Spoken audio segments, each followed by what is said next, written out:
সুপ্রিয় দর্শক, আসুন শুরুতে জেনে নেব আজকের আবহাওয়া সকাল থেকে কেমন থাকবে এবং সারাদিন কেমন থাকবে, আর কোথায় কোথায় ভারী বৃষ্টি, কোন কোন জেলায় হালকা থেকে মাঝারি বৃষ্টি, কোন কোন জেলায় রয়েছে দমকা হাওয়া বয়ে যাওয়ার সম্ভাবনা। আবহাওয়া দপ্তর সূত্রে ফের হাওয়া বদলের একটা জোরালো সতর্কবার্তা জারি করেছে।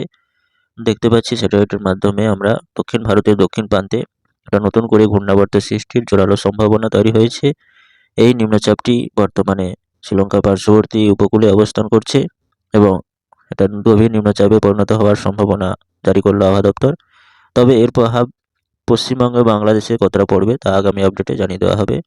তবে আজকে বাংলাদেশের চট্টগ্রাম, মহেশখালী, কলাপাড়া, বরিশাল, খুলনা এইসব উপকূলবর্তী জেলাগুলোতে আমরা দেখতে পাচ্ছি উত্তরে কনকনে শীতল বাতাস প্রবেশ করছে, যার প্রভাবে আরও কনকনে জাঁকিয়ে ঠান্ডা পড়ার সতর্ক বার্তা জারি করলো আবহাওয়া দপ্তর।